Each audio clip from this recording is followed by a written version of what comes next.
Hello, everyone. This afternoon, we resume our literature program's bilingual series on contemporary Cuban and Cuban American authors, curated by the renowned poet and essayist Lourdes Gil and award-winning literary critic Andrea O'Reilly Herrera.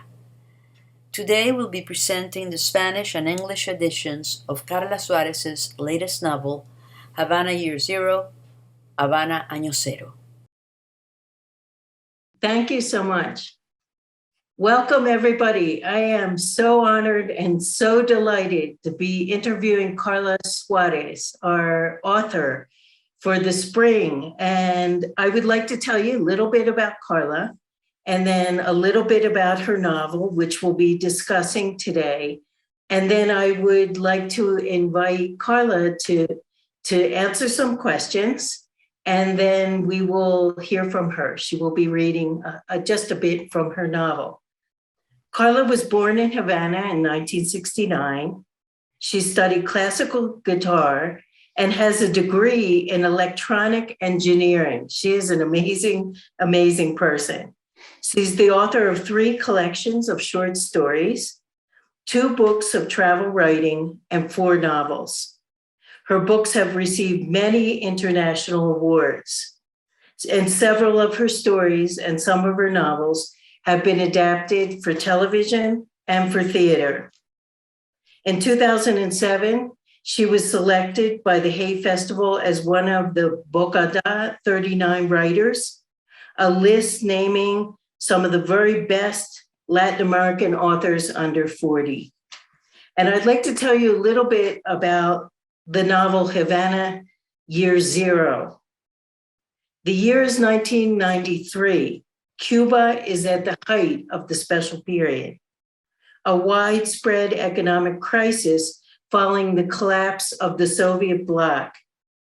For Julia, a math lecturer, Havana is at year zero, the lowest possible point, going nowhere.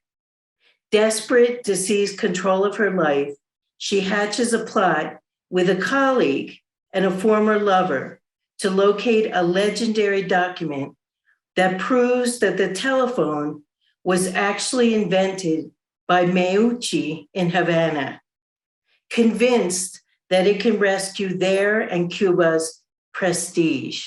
It's an amazing novel. And we have some questions that will draw on Carla's background as a mathematician and an engineer. And so what I will be doing, because we created this series so that it is bilingual, is I'll be reading the questions in English, and then Carla will be responding in Spanish, and there will be subtitles for those who do not speak Spanish.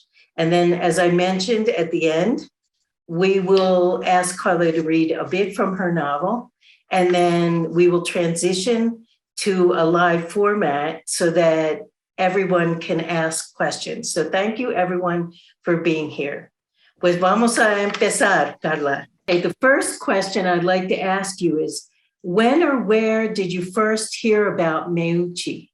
Why did you decide to make his discovery and the failure to acknowledge his achievements as the central focus or action of your novel?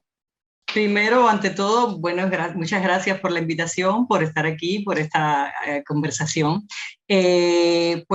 Meucci, yo, como decías en la presentación, estudié ingeniería electrónica y cuando yo estaba en la universidad fue la primera vez que escuché hablar de Antonio Meucci. Lo leí justamente donde empieza la novela, porque en la novela empieza con un artículo que sale en la prensa en el año 89 en Cuba, y yo leí ese artículo. Y yo no estoy en la novela, pero bueno, yo leí ese artículo en mi vida real y entonces supe de la historia de la hipótesis que se pensaba que este italiano, que era un gran inventor, había estado en La Habana, se sabía que había estado en La Habana trabajando en el Teatro Tacón, y ahí había hecho unas investigaciones y había unos descubrimientos, unas invenciones, y entonces había inventado el teléfono. Y a mí esto me pareció una cosa fascinante, porque además yo era mi mundo, ¿no? Yo estaba también estudiando justamente electrónica. Y entonces, bueno, me quedé con esa historia, ya yo escribía en ese momento, yo escribo desde niña, y era una de esas historias que se te quedan dando vueltas, ¿no? Luego pasó el tiempo, una vez estaba en los años 90, entré por casualidad, si en una librería estaba mirando los libros y de pronto por casualidad veo un libro que era sobre Cuba e Italia, de relaciones que había entre los dos países, y ahí estaba, había un artículo sobre la historia entonces vuelvo a ver a Antonio Meucci y toda esta historia que sí hoy me seguía, entonces cada vez sabía un poquitico más del personaje, ¿no?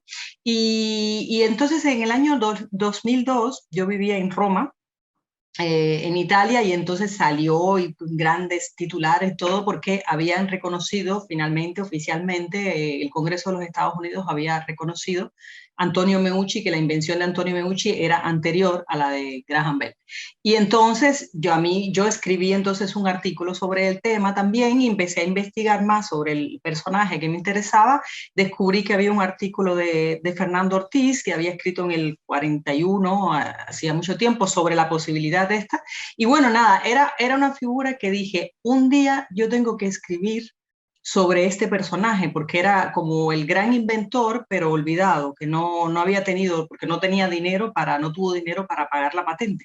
Y, y entonces eran esas cosas que se quedan así, como temas que se quedan siempre guardados ahí, algún día voy a hacer algo. Pero yo sabía, o sea, yo no quería hacer una novela histórica sobre un personaje real.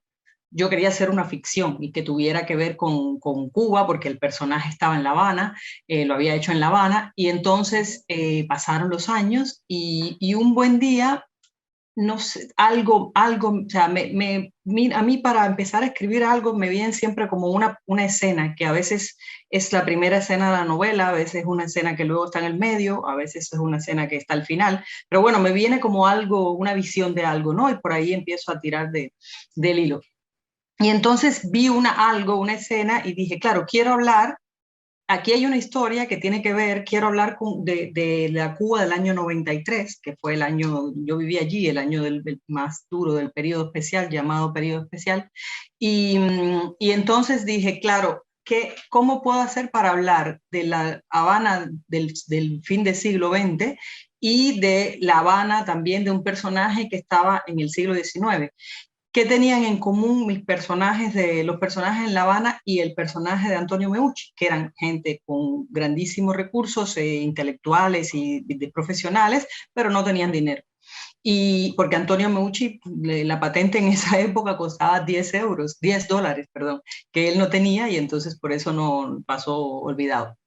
Y entonces dije, perfecto, Antonio Meucci será la justificación para hablar de otras cosas y para situar toda una intriga en esa Habana que me interesaba. De paso, cuento un poco sobre Meucci, pero La Habana, como siempre digo, la novela es una novela sobre, o sea, Meucci digamos que es la justificación, el que mueve toda la historia, ¿no?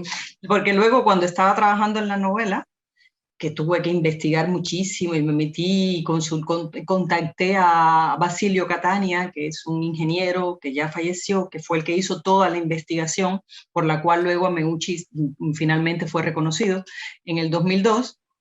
Y yo lo contacté a él, le escribí, él me mandó todos los artículos y todo el libro que había escrito sobre el tema. Y claro, la figura de Antonio Meucci es fascinante para hacer 3 novelas, pero como mi interés no era hacer la novela sobre el personaje, yo me informé y luego entonces decanté y en la novela dejo lo histórico necesario, ¿no? Hay un personaje que escribe sobre Meucci y ese es el que habla de vez en cuando. When did you first begin to write fiction? What authors inspired or influenced you? Could you describe your creative process? Si puedes hablar un poco de eso. Pues yo empecé de niña, como decía, me gustaba siempre inventar historias. Mi madre fue profesora de literatura y yo crecí en un apartamento lleno de libros por todas partes y de historias y eso era la vida cotidiana, ¿no?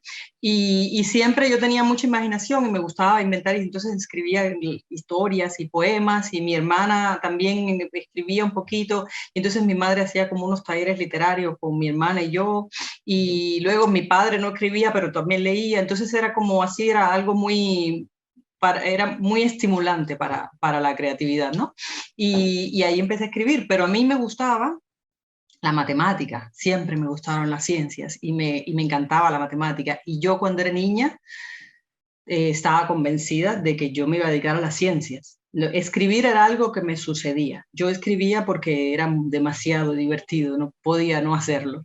Pero yo me iba a dedicar a las ciencias. Y entonces, de hecho, bueno, luego me gustaba mucho la música y entonces fui al conservatorio a estudiar música, pero la música también tiene mucho que ver con la matemática.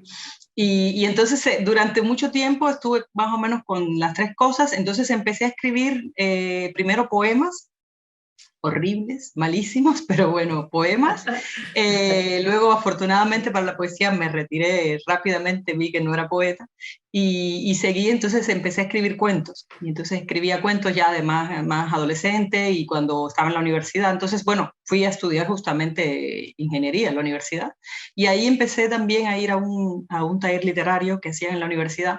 Y ese momento fue muy importante porque éramos todos estudiantes de ingeniería, mecánica, eléctrica, de arquitectura, pero ese era el momento de reunirnos los que nos gustaba escribir y leer, ¿no? Y para mí ese taller fue muy importante porque además ahí empezamos a ir a encuentros con otros jóvenes que escribían, y en esos años yo empecé a conocer muchos escritores que hoy son escritores, que eran jovencitos de mi generación, y entonces nos reuníamos a leer y ahí empecé a tener o sea, fue mi primer público que no era mi familia, porque hasta ese momento mi público era mi familia.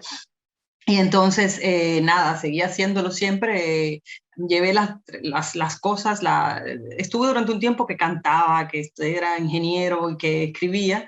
Luego dejé la música, bueno, no digamos profesionalmente, pero la música nunca la abandonas del todo. Y luego seguí trabajando como ingeniero y escribiendo, y era como, no sé, algo como decía, no, era más fuerte, ¿no? O sea, era algo que existía, que no podía no hacerlo. Y ya ahora en estos momentos ya la literatura al final de todas mis pasiones primarias fue la que terminó ganando, ¿no?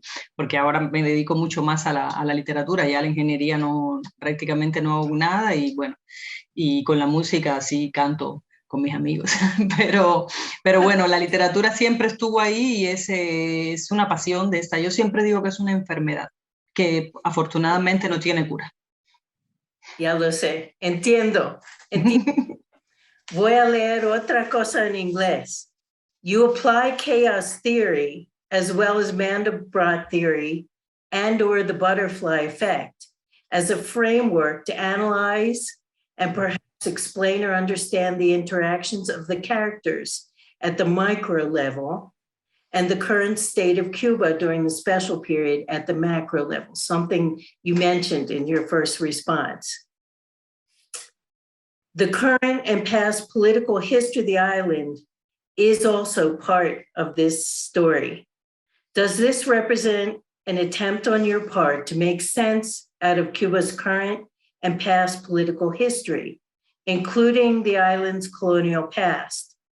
In other words, does your application of these mathematical frameworks represent an attempt to find some logic or coherence in the midst of what appears to be Cuba's current state of political chaos? And we are applying the term chaos here in a non-scientific sense of the word, because Carla incorporates chaos theory into the novel. And so you have to know a little bit about chaos theory to understand. A ver, la protagonista de la novela, la narradora de la novela, Julia, es licenciada en matemática, y ella habla todo el tiempo, o sea, su mundo es el mundo científico, el mundo de las matemáticas. Claro, no hablan, los matemáticos hablan como todas las personas normales, ¿no? Pero ella, todo su mundo de referencias, sus lecturas y todo es este mundo de matemáticas y científico. Y ella durante la novela, como están en el año 93, que es un año que fue tan difícil, con unos amigos, con un amigo, crean un grupo de estudios y empiezan a estudiar temas científicos para mantenerse, porque dice que, claro, cuando estás en una situación de crisis tienes que mantener vivo las neuronas, el cerebro, para seguir adelante. Y entonces ellos empiezan a estudiar, uno de los temas que empiezan a estudiar es los fractales. Y los fractales era un tema que a mí me interesaba mucho también hace mucho tiempo, que nos interesábamos y que leíamos, y que tengo aquí el libro de Magdeburg que me interesaba porque es o sea, explica muchas cosas. La teoría del caos además se ha utilizado para explicar muchas cosas en sociología, en economía, se ha utilizado, ¿no? Y entonces a mí me parecía muy interesante pues, el análisis que podía hacer un personaje que no fuera exactamente yo, visto que no fuera además un profesional ni de la política ni de la economía, sino que fuera hablando desde sus propios términos, ¿no? Y entonces también la situación en Cuba, la teoría del caos le viene perfecta para hablar de la situación en Cuba en el año 93, ahora y bueno, y no sé, en todo el tiempo. Y entonces, por eso la teoría del caos, ella hace una pequeña explicación en la novela, que traté que fuera, por supuesto, una explicación con un lenguaje y un vocabulario normal que se pueda comprender por todo el mundo. No hay que ser un especialista en matemática para entenderlo, ¿no?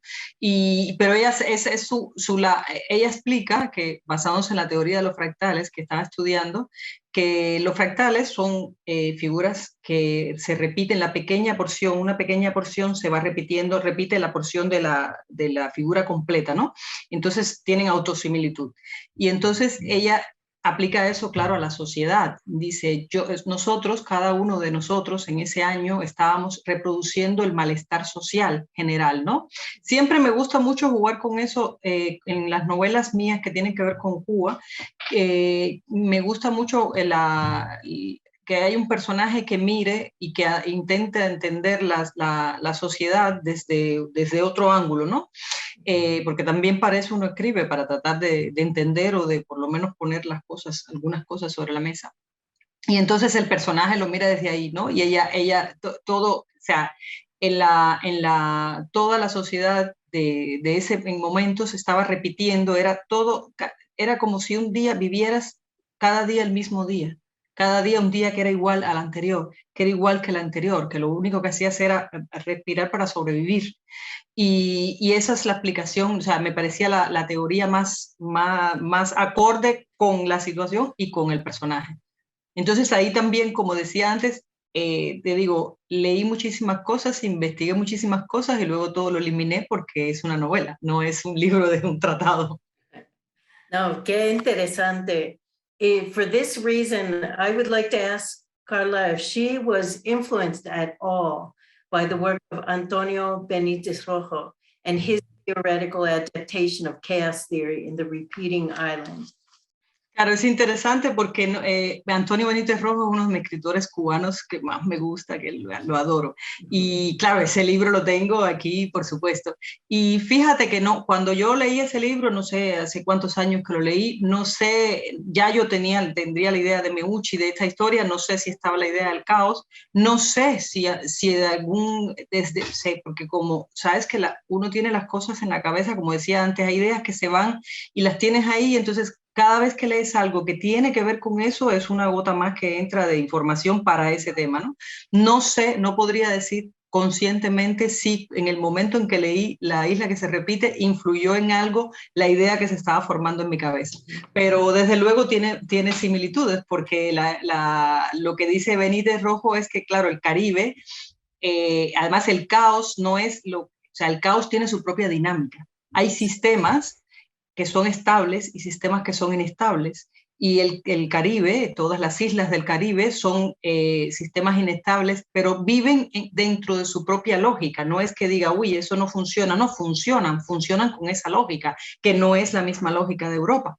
Por eso decía siempre Benítez Rojo que muchos estudiosos europeos que van al Caribe y tratan de aplicar, o sea, de explicar el funcionamiento de las diferentes sociedades del Caribe con sus parámetros del lado de acá, pero no funcionan, hay que entender las cosas dentro de sus propias dinámicas, ¿no? Y esa era la teoría más o menos que él expone. Este libro es maravilloso para entender además el Caribe, porque te das cuenta, más conoces diferentes países del Caribe, yo no lo conozco todo, conozco algunas islas, y más te das cuenta de que hay dinámicas y parece que es realmente la isla que se repite. Sí, entiendo. Y otra pregunta. The subjects of fate, destiny, free will, probability, and chance come up in your novel. Would you comment upon that? In other words, is fate arbitrary and unpredictable, or are there variables and factors? For example, what the narrator describes as the governing laws, some of which we aren't aware of, that make our actions, decisions on the one hand, and outcomes or events on the other, logical and predictable. In the same vein, is historical or political change the points of bifurcation the narrator references arbitrary, or does it follow some logic and is consequently predictable? Bueno, algunos son arbitrarios, bastante arbitrarios, y otros siguen sus lógicas. Y sobre todo en Cuba hay muchos que son arbitrarios. En este caso, claro, es que la literatura lo que hago yo, sobre todo no tienes las respuestas. O sea, yo, por ejemplo, escucho esta pregunta y digo, wow, y todo eso de mi novela, o sea, todo eso salió de mi novela, pero cuando estás escribiendo no estás pensando en la respuesta, porque para eso escribe una novela, para que se abra, para hablar de diferentes cosas, ¿no? Hay algunas cosas que a lo mejor uno sí tiene claro y quiere decir, pero mayormente no. Y en esta novela, sobre todo, la protagonista está todo el tiempo analizando y, como decía, mirando desde su punto de vista de matemática, tratando de entender el caos donde está viviendo, porque es un país que estamos en el año, para las personas que no saben bien, estábamos en el año 93, en el año 89 se tumbaron el muro de Berlín, en el año 91 se acabó la Unión Soviética, Cuba vivía económicamente apoyada de la Unión Soviética, y en el año 91 declararon lo del pedido especial, la situación que era el periodo especial, que era una crisis total en todo, o sea, empezando económicamente fue un desastre, y cada año fue a peor. Entonces el año 93 fue el año cero, por eso la novela se llama Habana Año Cero. Y por eso también es otro juego también con la matemática, que ella explica como una parábola, o sea, es una parábola y entonces el punto de abajo es el cero, o sea, llegamos al fondo. Se supone que después el fondo se suba a una nueva dinámica, aunque cuando la dinámica de Cuba, cuando llegas a otro punto, vuelves a bajar al punto cero de la nueva parábola. Y entonces en este caso, claro, estabas en una situación en el 93 donde todos los días faltaba cada vez más, y la electricidad, estaba mucho tiempo sin electricidad, mucha falta de comida. Bueno, fue un año muy, muy difícil. Y en medio de esta situación, por eso es que ella trata de entender toda la situación. Hay otro personaje que es un escritor que también mira la vida pero desde su punto de vista, ¿no? Entonces, por eso toda la novela, lo que me gusta a mí hacer con las novelas es plantear una situación y abrir puertas para reflexionar, pero realmente cuando empiezo a escribir una novela tengo muchísimas preguntas.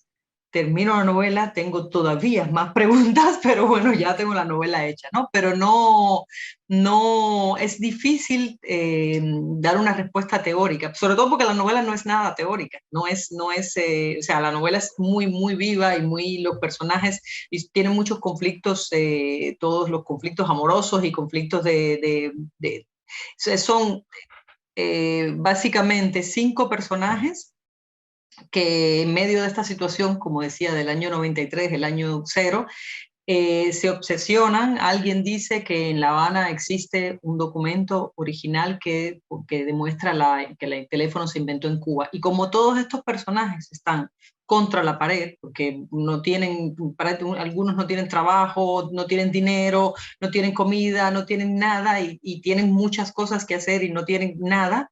Entonces se aferran a la idea de encontrar este documento y piensan que esto les va a salvar la vida, que no es más que una ilusión, porque eso sí me interesa en la novela que ver que cuando el ser humano estás en una situación de crisis, cuando estás contra la pared, cuando no sabes cómo salir de una situación, te tienes que inventar algo a que amarrarte para salir del hueco, ¿no? Y es lo que hacen estos personajes. O sea, son 5 personajes totalmente desesperados en un país que totalmente explotó totalmente y ellos están tratando de sobrevivir y para ellos se aferran a una idea que visto desde afuera o visto después es como una idea muy, muy romántica y muy naif, porque ¿a quién le importa en realidad quién inventó el teléfono? No, no es importante quién inventó el teléfono, lo que es importante es tener un objetivo y algo en que, o sea, una perspectiva de futuro.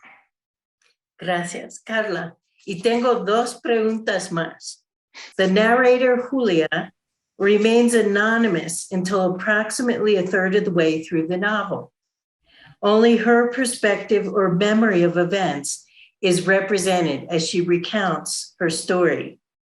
Throughout her narrative, she frequently breaks what we would call the fourth wall by addressing directly what appears to be the reader until we discover at the conclusion of the novel that it is an anonymous listener. Throughout the narrative, Julia also withholds critical information from the reader. Could you discuss your use of these literary devices? In what way are they related to chaos theory and some of the other theories? Sí, a mí efectivamente el personaje, la narradora está hablando todo el tiempo. Primero habla a alguien que lo trata de usted. Primero está hablando con usted y hasta un cierto punto que dice, bueno, ya estoy contándole cosas muy personales y entonces podemos pasar al tú y entonces pasa al tú a partir de no me acuerdo qué página, pero ella empieza a tratar del tú. En principio parece que el lector, que le está hablando al lector. Solamente al final se sabe que no es al lector, pero no puedo decir a quién le está hablando porque es al final. Y entonces, pero era una técnica, me gustaba mucho, me interesaba, siempre en cada novela me gusta hacer algo técnicamente que no haya hecho antes, ¿no? Y entonces aquí me quería usar esta segunda voz, esta que el narrador le está hablando a alguien, ¿no? Pero que en principio no, el lector es el que sí, le pone rostro, pero bueno, piensa que es él.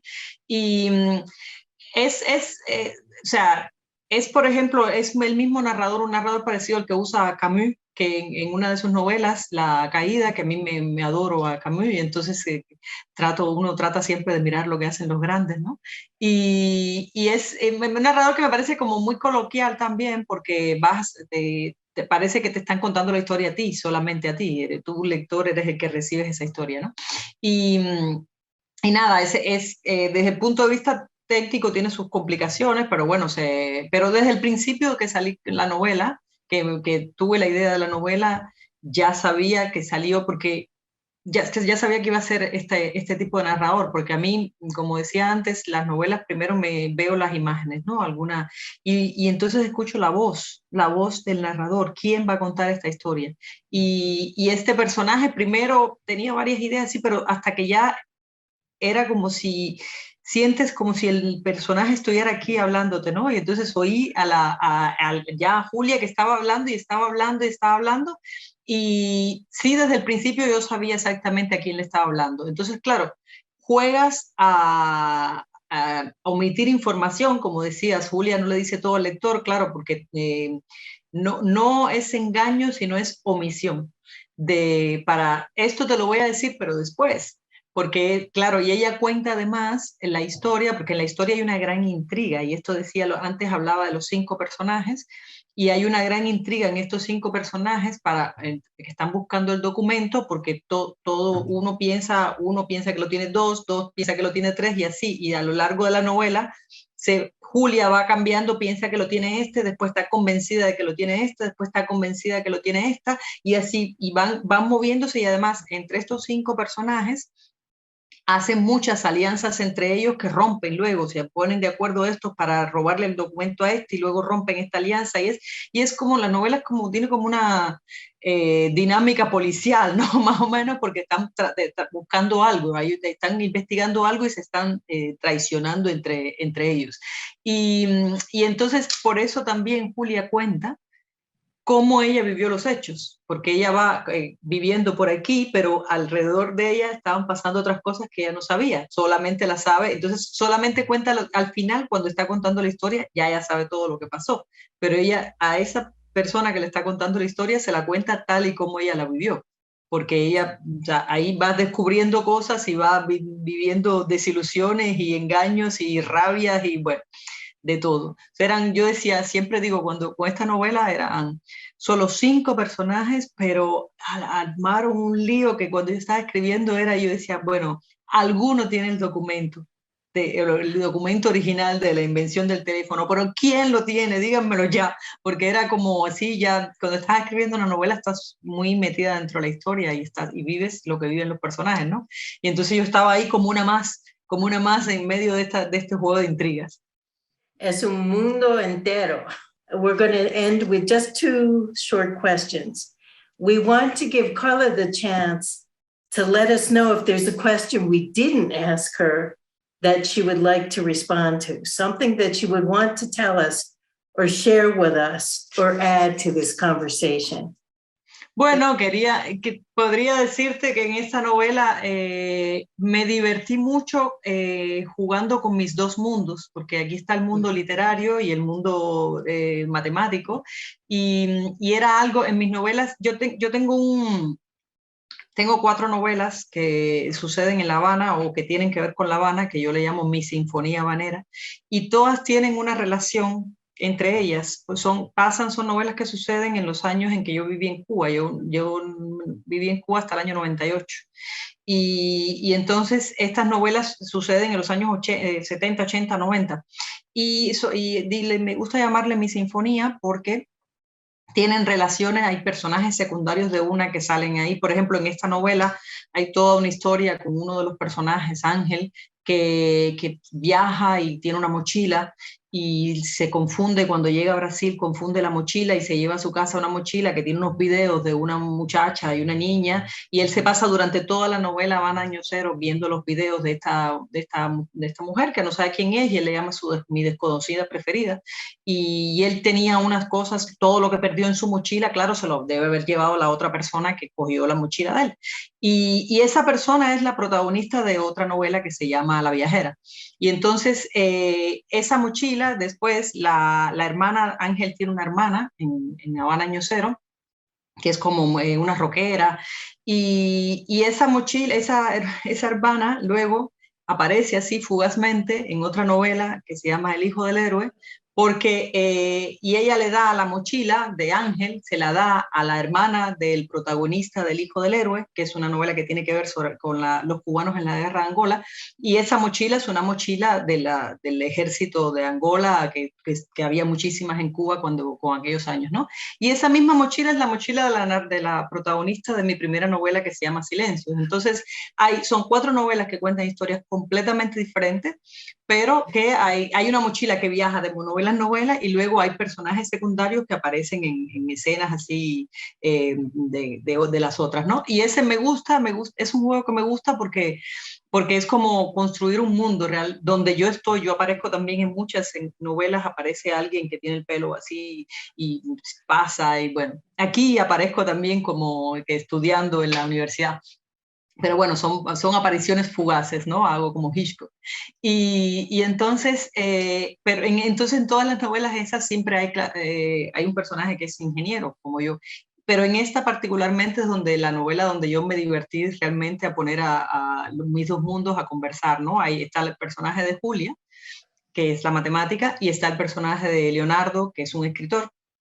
Y entonces ellos tienen en algún momento de la novela también tienen una larga conversación sobre el proceso de investigación, un proceso de investigación científica o el proceso de escritura de una novela. Y entonces tienen una conversación que dicen metaliteraria, mate literaria o literomatemática, ¿no? Pero entonces van poniendo las cosas que tienen en común, ¿no? Que realmente me gusta siempre. No son mundos tan alejados, ¿no? A veces vemos la ciencia como, yo no sé nada, yo no entiendo nada, ¿no? Eso está muy lejos, pero vivimos en todo alrededor de procesos físicos, ¿no?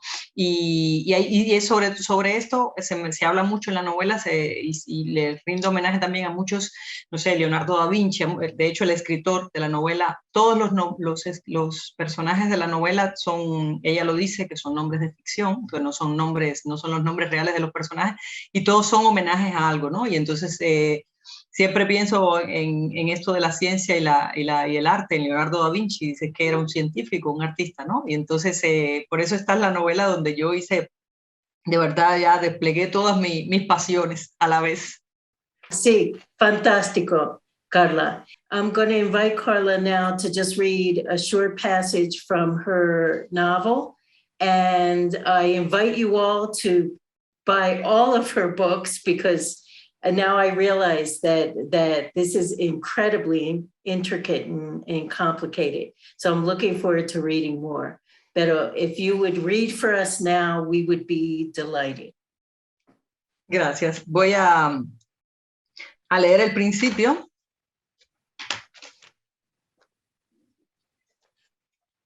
Todo ocurrió en 1993, año cero en Cuba, el año de los apagones interminables, cuando La Habana se llenó de bicicletas y las despensas se quedaron vacías. No había de nada, cero transporte, cero carne, cero esperanzas. Yo tenía 30 años y miles de problemas. Por eso me fui enredando. Aunque al principio ni siquiera sospechaba que para los otros las cosas habían comenzado mucho antes, en abril de 1989, cuando el periódico Gramma publicó su artículo titulado El teléfono se inventó en Cuba, que hablaba del italiano Antonio Meucci. La mayoría de la gente habrá olvidado poco a poco aquella historia. Sin embargo, ellos recortaron el artículo y lo guardaron. Yo no lo leí. Por eso, en 1993, aún no sabía nada del asunto, hasta que casi sin darme cuenta, me convertí en una de ellos. Es inevitable. Soy licenciada en matemáticas y a mi profesión le debo el método y el razonamiento lógico. Sé que hay fenómenos que solo pueden ocurrir cuando determinados factores se reúnen. Y ese año estábamos tan jodidos que fuimos a converger hacia un único punto. Éramos variables de la misma ecuación, una ecuación que quedaría sin resolver hasta muchos años después, ya sin nosotros, claro. Para mí, todo empezó en casa de un amigo que digamos se llama Euclides. Sí, prefiero ocultar los verdaderos nombres de los implicados para no herir sensibilidades, ¿de acuerdo? Euclides es entonces la primera variable de esta maldita ecuación. Aquella tarde, recuerdo que llegamos a su casa y la vieja nos recibió con la noticia de que otra vez se había roto el motor de agua y tocaba cargar cubos para llenar los tanques. Mi amigo hizo un gesto de desgano y yo me ofrecí a ayudar. En eso andábamos cuando me acordé de la conversación que había tenido lugar durante una cena a la que yo había asistido días atrás y le pregunté si había oído hablar de un tal Meucci. Euclides apoyó su cubo en el piso y me miró preguntando, ¿Antonio Meucci? Sí, evidentemente ya había escuchado ese nombre. Agarró mi cubo, echó el agua en el tanque e informó a su madre que luego continuaría porque estaba cansado. La vieja protestó, pero Euclides ni de caso le hizo. Me tomó por el brazo para conducirme al cuarto, encendió la radio como cada vez que no quería ser escuchado y sintonizó CMBF, la emisora de música clásica. Entonces me pidió que le contara. Le dije lo poco que sabía y agregué que todo había empezado porque el escritor estaba escribiendo un libro sobre Meucci. ¿Un escritor? ¿Qué escritor? Preguntó muy serio. Y ahí me molesté porque ¿a qué venían todas esas preguntas? Euclides se levantó y fue a buscar algo en el armario. Regresó con una carpeta para sentarse otra vez junto a mí en la cama. Hace años que estoy interesado en esta historia, dijo. Entonces empezó a explicarme. Supe que Antonio Meucci era un italiano que había nacido en Florencia en el siglo XIX y que había partido rumbo a La Habana en 1835 para trabajar como responsable técnico del Teatro Tacón, el más grande y hermoso teatro de América en la época. Meucci era un científico, un inventor apasionado, y entre otras cosas comenzó a dedicarse al estudio de los fenómenos de la electricidad, o del galvanismo, que era como se le llamaba entonces, y a sus aplicaciones en diferentes campos, sobre todo en la medicina. Con este propósito, había desarrollado algunas invenciones y fue justo en uno de sus experimentos de electroterapia cuando afirmaba haber logrado escuchar la voz de otra persona proveniente del aparato por él creado. En eso consiste el teléfono, ¿no? En transmitir la voz por vía eléctrica. Pues con su criatura que denominó telégrafo parlante, Meucci se fue a Nueva York, donde continuó perfeccionando el invento. Tiempo después, logró registrar una especie de patente provisional que debía ser renovada cada año. Pero Meucci no tenía dinero, era un pobretón. Así que los años pasaron y un buen día de 1876 apareció Alexander Graham Bell registrando la patente del teléfono. Él sí que tenía dinero. Al final, Bell pasó a los libros de historia como el gran inventor y Meucci murió pobre y olvidado, salvo en su país natal, donde siempre lo reconocieron. Pero ellos mienten. Los libros de historia mienten, dijo Euclides abriendo la carpeta para mostrarme su contenido.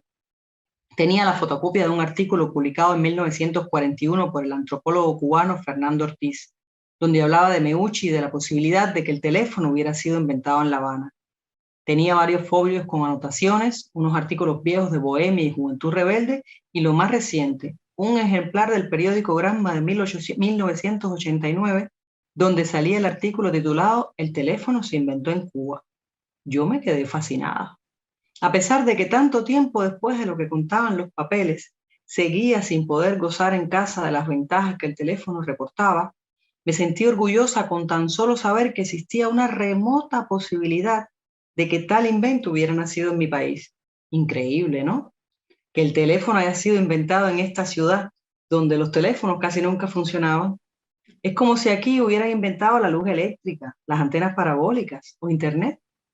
Ironías de la ciencia y de la circunstancia. Una mala jugada, como la de Meucci, quien más de un siglo después de su muerte aún continuaba en el olvido, porque nadie había logrado demostrar la prioridad de su invento sobre el deber.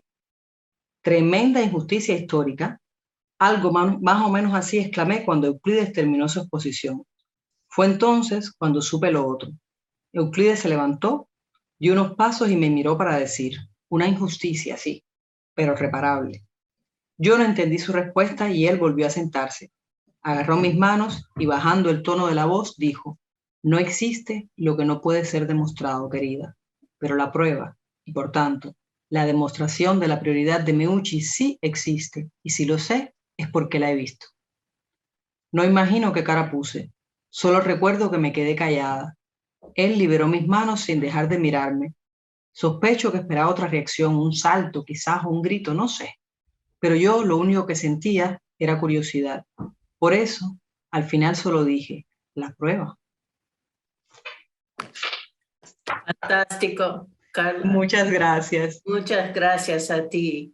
Thank you so much, Carla. Pues muchísimas gracias a ti por la conversación y reitero por la invitación a estar aquí con ustedes. Encantada, encantada. We're so delighted to have Carla with us. What an honor this has been.